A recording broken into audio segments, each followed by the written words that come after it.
வணக்கம், நான் உங்கள் chef Deena. Welcome back to chef Deena's kitchen. இனி நம்ம கிச்சனில் பார்க்கும்போது ராகி லட்டு. இதை தொடர்ந்து எல்லாருக்கும் பிடிச்ச ரெசிபி குலாப் ஜாமுன்.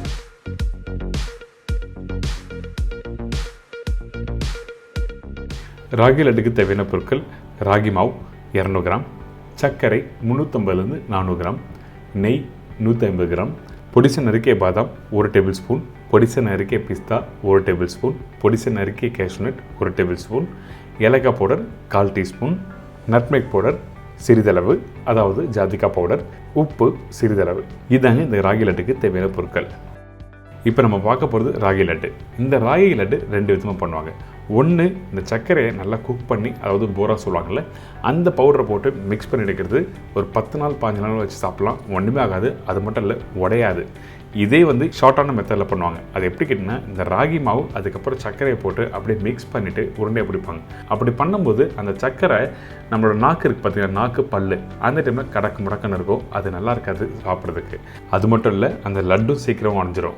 ஸோ நம்ம இன்றைக்கி அந்த மெத்தடில் பண்ணாமல் ப்ராப்பரான ஒரு ஸ்டைலில் எப்படி பண்ணுறது, உங்கள் வீட்டில் பண்டிகை டைமில், அதாவது தீபாவளி, பொங்கல், இந்த மாதிரி பண்டிகை டைமில் இந்த மாதிரி ஸ்வீட்ஸ் பண்ணி கொடுத்தீங்கன்னா உடையாமல் சூப்பராக இருக்கும்.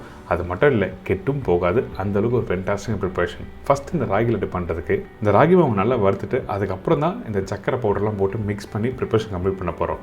அதுக்கு முன்னாடி நல்ல குவாலிட்டியான ராகி மாவு, நீங்கள் முழுசான ராகியை நல்லா க்ளீன் பண்ணிவிட்டு மாவு மிஷினில் கொடுத்து நல்லா அரைச்சி யூஸ் பண்ணால் ரொம்ப நல்லது.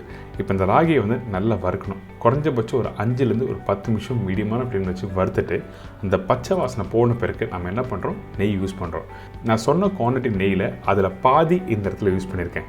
இந்த நெய் போட்ட பிறகு நல்லா மிக்ஸ் பண்ணுங்கள். மிக்ஸ் ஆகிற டைமில் அந்த ராகி நெய், அதாவது பச்சை வாசனை போகிற மாதிரி இருக்கும். அதுக்கு பிறகு நம்ம என்ன பண்ணுறோம், திருப்பியும் மீதி உள்ள நெய் இந்த இடத்துல யூஸ் பண்ண போகிறோம்.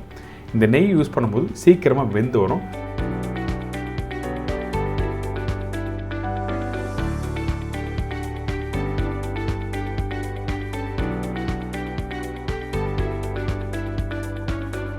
இப்போ நெய் நல்லா மிக்ஸ் பண்ணியிருக்குமா, உங்களோட அடுப்போட ஃப்ளேமு கொஞ்சம் லைட்டாக இன்க்ரீஸ் பண்ணுங்கள். இந்த டைமில் நல்லா கொஞ்சம் மெல்ட் ஆக ஆரம்பிக்கும், கொஞ்சம் கெட்டியாகவும் இருக்கும். கையில் பிடிச்சின்னா அந்த மாவு மாதிரியே கெட்டியாக இருக்காது, கொஞ்சம் லூஸாகவே இருக்கும். இப்போ நல்லா குக் பண்ணும்போது அந்த பச்சை வாசனை நல்லா போகும். இந்த இடத்துல இந்த ராகி மாவு நல்லா வெந்துச்சா சொல்லி எப்படி செக் பண்ணுவோம் கேட்டிங்கன்னா, கொஞ்சம் சின்ன கிண்ணத்தில் தண்ணி எடுத்துக்கங்க. தண்ணி எடுத்து அந்த ராகி மாவில் தெளிச்சிங்கன்னா நல்லா பொரிஞ்சு வரும். அப்படி வந்தால் இந்த ராகி மாவு ஆல்மோஸ்ட் ரெடி ஆகிடுச்சுன்னு அர்த்தம். ஒரு சாம்பிள் ஃபஸ்ட்டு நம்ம செக் பண்ணி பார்த்தலாமா?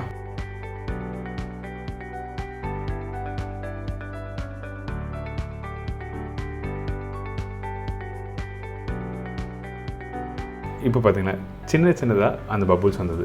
இன்னும் கொஞ்சம் நல்லா வேகணும். வேக வேக கொஞ்சம் நல்லா லூஸ் ஆகும். இந்த மாதிரி ஸ்டேஜ் வரும்.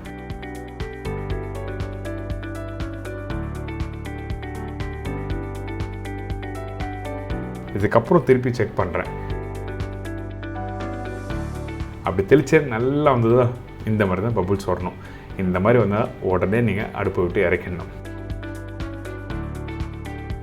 அதுக்கு முன்னாடி நம்ம பொடிசை கட் பண்ணி வச்சுருக்க இந்த பிஸ்தா, பாதாம், முந்திரி பருப்பு இது எல்லாத்தையும் ஒன்றா போட்டு மிக்ஸ் பண்ணுறோம். சில பேர் வறுத்து போடுவாங்க.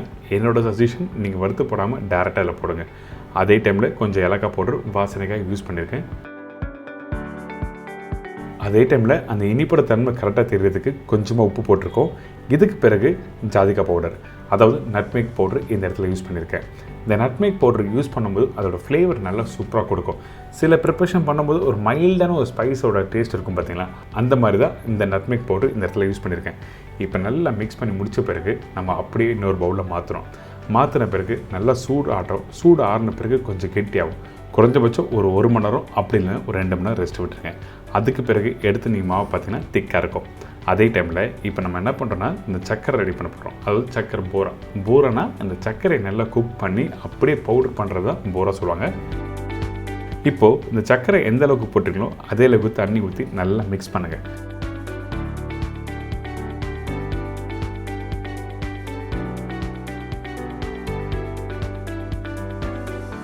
இப்போ இந்த இடத்துல நல்லா மெல்ட் ஆகிடுச்சா, இதை அப்படியே குக் பண்ண வேண்டியதான். கொஞ்சம் டைம் எடுக்கும், ஆனால் குக் பண்ணிவிட்டு நீங்கள் ஒரு சின்ன டப்பாவில் போட்டு கூட வைக்கலாம். நம்ம வீட்டில் பண்ணுறதுக்குலாம் ரொம்ப கஷ்டமாக இருக்கும் அப்படின்னு நினச்சிங்கன்னா, அந்த டைமில் ஆன்லைனில் இந்த மாதிரி பவுடர்லாம் கிடைக்குது, அதாவது பூரா பவுடர் கிடைக்குது, நீங்கள் வாங்கி யூஸ் பண்ணிக்கலாம். இப்போ பார்த்தீங்களா, இந்த சக்கரை தண்ணி நல்லா கொதிச்சு வருது. இந்த டைமில் நம்ம செக் பண்ணுறோம். கரெக்டாக ஒரு 1.5 கம்பி பதம் அளவு வந்த பிறகு நம்ம என்ன பண்ணுறோன்னா கொஞ்சம் உப்பு யூஸ் பண்ணுறோம். இந்த இடத்துல உப்பு எதுக்காக யூஸ் பண்ண கேட்டோன்னா இந்த சுகர் வந்து கிறிஸ்டல் ஆகும். அதனால தான் நம்ம என்ன பண்ணுறோம், உப்பு போட்டு நல்லா மிக்ஸ் பண்ணுறோம். இதுக்கு பிறகு நல்லா மிக்ஸ் பண்ணிகிட்டே இருங்க. அப்படி மிக்ஸ் பண்ணாமல் இருந்தீங்கன்னா என்ன அவங்க கேட்டிங்கன்னா ஒரு ஸ்டேஜுக்கு மேலே வந்து ஒரு சைடு ப்ராப்பராக மிக்ஸ் ஆகாது, ஒரு சைடு மிக்ஸ் ஆகிருக்கும். அதனால் ஒரு நல்ல ஒரு கரண்டி எடுத்து 4 பகுதியும், அதாவது கடாயை சுற்றி நல்லா மிக்ஸ் பண்ண சொல்கிறேன்.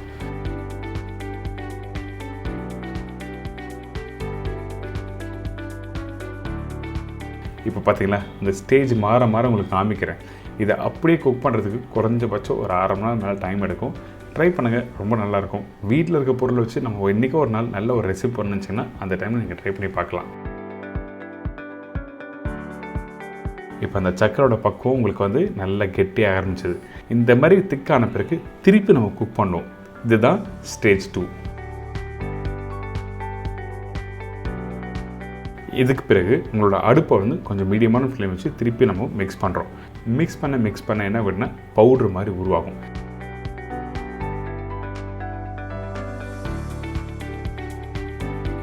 இந்த மாதிரி பவுடராக வர டைமில் நீங்கள் அப்படியே எடுத்து யூஸ் பண்ண வேண்டியதான். நல்லா ட்ரையாக உதிரியாக வரும். எக்ஸாம்பிளுக்கு வந்து உப்பு இருக்குது பார்த்தீங்களா, உப்பு எப்படி உதிரியாக இருக்கும் அந்த மாதிரி தான் இந்த போரா பவுடர் ரெடி ஆகும்.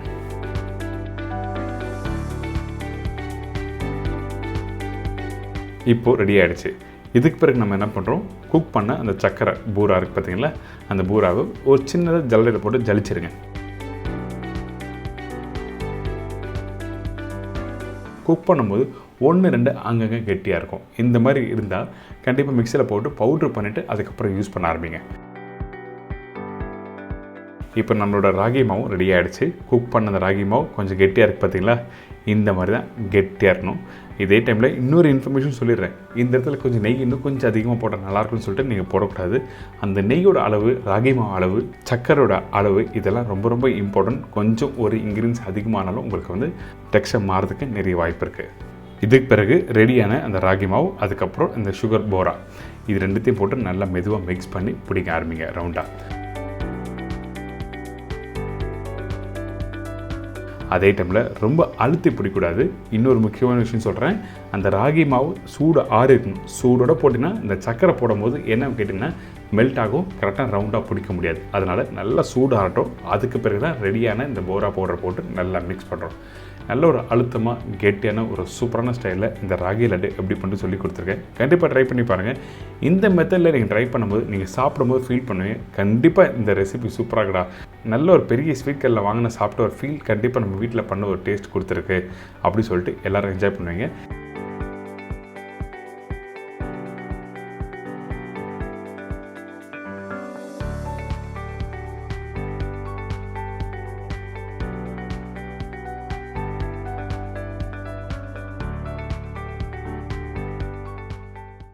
இதை தொடர்ந்து எல்லாருக்கும் பிடிச்ச ரெசிபி குலாப் ஜாமுன். குலாப் ஜாமுன் தேவையான பொருட்கள்: பிளெயின் கோவா 1/2 கிலோ, மைதா 200 கிராம், சர்க்கரை 1 கிலோ, பேக்கிங் சோடா 1 கிராம், தண்ணி 850 ml, ஏலக்காய் பவுடர் 1/2 டீஸ்பூன், நெய் 1 டீஸ்பூன், பிஸ்தா கார்னிஷ்க்கு தேவையான அளவு, ஆயில் ஃப்ரை பண்ணுறதுக்கு தேவையான அளவு. இதாங்க இந்த ப்ரிப்பரேஷன் தேவையான பொருட்கள். ஃபஸ்ட்டு இந்த ஜாமுன் ரெடி பண்ணுறதுக்கு நம்ம என்ன பண்ணுறோம் கேட்டிங்கன்னா, இந்த சுகர் சிரப் ரெடி பண்ண போகிறோம். இந்த சுகர் சிரப்பு அடுப்பை ஆஃப் பண்ணிவிட்டு வெறும் கடாயில் சக்கரை 1 கிலோ போட்டிருக்கேன். இந்த சக்கரை போட்ட பிறகு தண்ணி ஊற்றி மிக்ஸ் பண்ணிவிட்டு அதுக்கப்புறம் தான் அடுப்பு ஆன் பண்ணணும். எதுக்காக கேட்டிங்கன்னா, சம்டைம் உங்கள் கடாய் வந்து சூடாக இருக்கும். அந்த டைமில் சக்கரை போட்டிங்கன்னா மெல்ட் ஆகும், கேரமல் ஆகும்.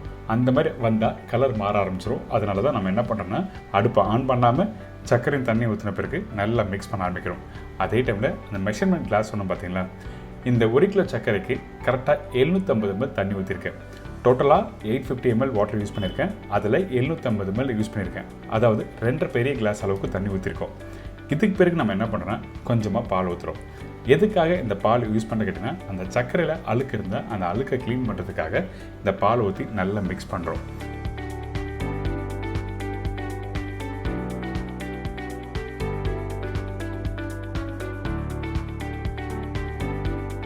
மிக்ஸ் பண்ணி முடித்த பிறகு ஒரு கொதி வரும் பார்த்தீங்களா, அந்த டைமில் வெள்ளையாக வர ஆரம்பிக்கும்.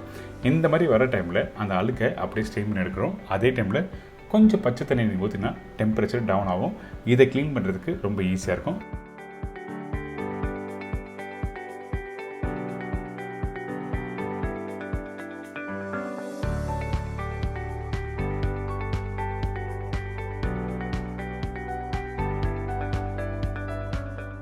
பார்த்தீங்களா எந்த அளவுக்கு சர்க்கரையில் அழுக்கு இருக்குன்னு தெரியும்.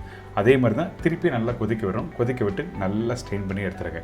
அதுக்கு பிறகு இந்த சுகர் சிரப்பு நல்லா க்ளீனாக ரெடி ஆகிடும். எப்போவுமே ஜாமுன் நீங்கள் பண்ணும்போது வீட்டில் ஃபஸ்ட்டு என்ன பண்ணால் இந்த சக்கரை தண்ணி ரெடி பண்ணிவிட்டு தான் அதுக்கப்புறம் தான் ஜாமுன் ஃப்ரை பண்ண போகணும்.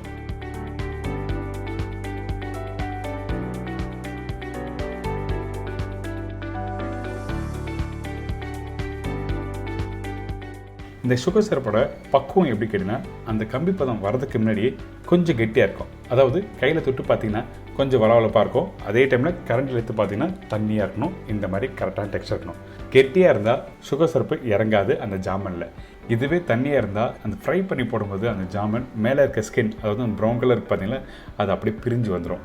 அதனால தான் தண்ணியாக இருக்கக்கூடாது, அதே டைமில் திக்காக இருக்கக்கூடாது. கரெக்டான டெக்ஸ்சரில் சுகர் சிரப் நீங்கள் ரெடி பண்ணினா ஜாமுன் சூப்பராக வரும். இதுக்கு பிறகு ஜாமுன் எப்படி ரெடி பண்ணுறது பார்க்கலாம். இப்போ நம்ம என்ன பண்ணுறோம் கேட்டிங்கன்னா, இந்த பிளெயின் கோவா யூஸ் பண்ணி தான் பண்ண போகிறோம். நம்ம சேனலில் ஆல்ரெடி ரெடிமேட் மிக்ஸ் வச்சு பண்ணுறது பார்த்துருக்கோம். ஆனால் இன்றைக்கி இந்த பிளெயின் கோவா வச்சு பண்ணும்போது ப்ராப்பரான டெக்ஸ்சர், நீங்கள் ஒரு ஸ்வீட் கடைக்கு போனோம் இந்த மெத்தட் தான் பண்ணுவாங்க. இதே ஒரு ஹோட்டலுக்கு போய் சாப்பிட்டாலும் இந்த பிளெயின் கோவா வச்சு தான் பண்ணுவாங்க. அதனால் இப்போ இந்த பவுலில் பிளெயின் கோவா போட்டிருக்கேன், அதே டைமில் மைதாவை போட்டிருக்கோம். இந்த மைதா பிளெயின் கோவா ரெண்டுத்தையும் நல்லா மிக்ஸ் பண்ணணும். தனித்தனியாக இருக்கக்கூடாது. நல்லா மிக்ஸ் பண்ணி முடிச்ச பிறகு தான் அடுத்த ஸ்டேஜ் போகணும். இந்த பிளெயின் கோவா எங்கே கிடைக்கும் கேட்டிங்கன்னா, உங்கள் வீட்டு பக்கத்தில் இருக்க ஸ்வீட் கடையில் போய் கேளுங்க, கண்டிப்பாக அவங்க அட்ரஸ் பண்ணுவாங்க. அப்படி இல்லைன்னா ஆன்லைனில் கிடைக்கும், நீங்கள் ட்ரை பண்ணி பார்க்கலாம்.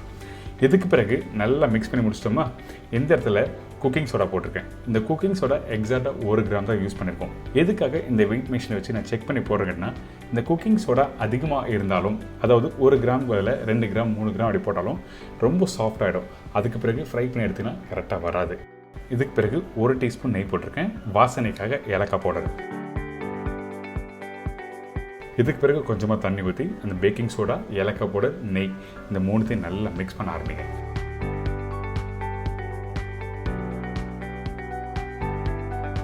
மிக்ஸ் பண்ணி முடித்த பிறகு ஏற்கனவே மிக்ஸ் பண்ணி வச்சுருக்க அந்த பிளெயின் கோவா மைதா இருக்குல்ல, இது எல்லாத்தையும் ஒன்றா சேர்க்க ஆரம்பிக்கிறோம். இந்த இடத்துல தண்ணி யூஸ் பண்ணுறோம். நான் ஏற்கனவே 850 ml தண்ணி இந்த ப்ரிப்பரேஷன் யூஸ் பண்ணியிருக்கேன். அதில் 750 ml சுகர் சிரப்புக்கு, மீதி 100 ml இந்த இடத்துல யூஸ் பண்ணியிருக்கோம். அதாவது இந்த கோவா மைதாவோட மிக்ஸ் பண்ணுறதுக்காக 100 ml போட்டிருக்கோம். சில பிளெயின் கோவா வந்து ரொம்ப கெட்டியாக இருக்கும். அந்த டைமில் ஒரு 25லேருந்து 50 ml எக்ஸ்ட்ரா ஆட் பண்ணலாம் தண்ணி. சரிங்களா? இந்த அளவுக்கு நல்லா சாஃப்டாக மிக்ஸ் பண்ணிடணும். எந்த அளவுக்கு சாஃப்டாக இருக்கோ அந்த அளவுக்கு வந்து சூப்பராக வரும். அதே டைமில் கையில் ஒட்டாமல் கரெக்டாக வரணும்.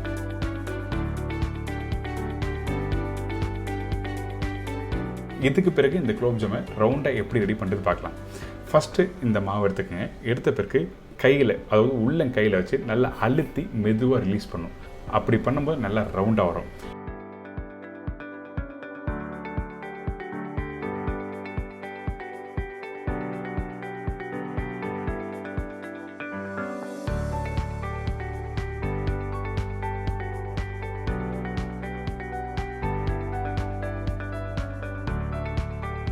இதுவே ப்ராப்பராக ப்ரெஸ் பண்ணாமல் நீங்கள் ரவுண்டாக விட்டினீங்கன்னா உடஞ்ச மாதிரி வரும். இந்த மாதிரி பண்ணும்போது என்ன ஆயிலில் ஃப்ரை பண்ணும்போது வெடி புட்ட மாதிரி இருக்கும். அதனால தான் நம்ம என்ன பண்ணுறோன்னா, ஃபஸ்ட் வாட்டி எப்படி ப்ரெஸ் பண்ணி நான் பண்ணோம் அதே மாதிரி பண்ணுங்கள், சூப்பராக இருக்கும்.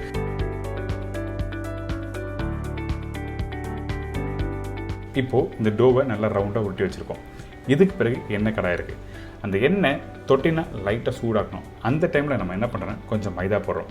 எதுக்காக இந்த மைதாவை இந்த இடத்துல யூஸ் பண்ணுற கேட்டிங்கன்னா, இந்த மாதிரி ஸ்டெயின்லெஸ் ஸ்டீல் கடாய் யூஸ் பண்ணும்போது ஃபஸ்ட் டைம் அடிப்பிடிக்க ஆரம்பிக்கும்.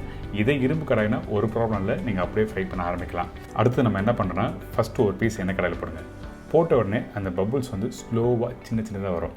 நீங்கள் போட்ட உடனே அந்த பபுள்ஸ் பெருசாக இருந்ததுன்னா எண்ணெய் ரொம்ப சூடாக இருக்கும். அப்போ அந்த குலோப் ஜாமுன் வெந்து வராது. அதனால் ஒரு பீஸ் போட்ட பிறகு ஸ்லோ ஃப்ளேமில் அப்படி லைட்டாக பபுள்ஸ் வருதா, அதுக்கு பிறகு 1 by 1 போட்டு அந்த எண்ணெயை வந்து நல்லா ரொட்டேட் பண்ணும். அப்படி பண்ணும்போது என்ன ஆகுதுன்னா, ஒன்றோட ஒன்று ஒட்டாது, கீழே கடாயிலும் ஒட்ட ஆரம்பிக்காது. அதே டைமில் அந்த எண்ணெயை மேலே கரண்டி வச்சு லைட்டாக அப்படி ப்ரெஸ் பண்ணி விட்டிங்கன்னா அந்த நல்லா மிக்ஸ் ஆகி வரும் அந்த ஆயிலோட. இதெல்லாம் சின்ன விஷயம், டிப்ஸு.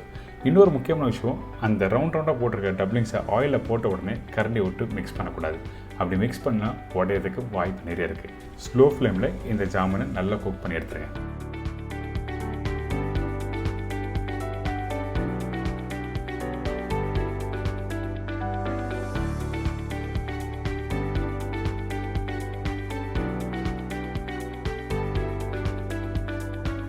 இங்கே பார்த்தீங்களா விரிச்சல் விட்ட மாதிரி இருக்கா அந்த ஜாமன். இதுக்கு என்ன காரணம் கேட்டிங்கன்னா, ஃபஸ்ட்டு ரவுண்டாக உருட்டினீங்க பார்த்தீங்களா, அந்த டைமில் ப்ரெஸ் பண்ணாமல் இப்படி பண்ணிங்கன்னா இந்த மாதிரி வெடிப்படும். அதனால தான் உங்களுக்கு தெளிவாக காமிச்சிருக்கேன். நல்லா ப்ரெஸ் பண்ணி மெதுவாக ரிலீஸ் பண்ணி ஃப்ரை பண்ணி எடுத்தீங்கன்னா இந்த மாதிரி ரவுண்டாக சூப்பராக ஜாமன் ரெடி. இதுக்கு பிறகு நம்ம என்ன பண்ணுறோன்னா, ஏற்கனவே ரெடி பண்ணி வச்சுருக்க அந்த சுகர் சிரப்பை இதில் போட்டிருக்கோம். நீங்கள் சுகர் சிரப்பை ஏற்கனவே ரெடி பண்ணி வச்சுட்டு ஃப்ரை பண்ணி போகிற டைமில் கரெக்டான டெம்பரேச்சர் கொஞ்சம் டவுனாக இருக்கும். அதுக்கு பிறகு நல்லா ஊற விட்டு நீங்கள் எடுத்து சாப்பிட்டீங்கன்னா ஒரு சூப்பரான குலோப் ஜாமுன் ரெடி.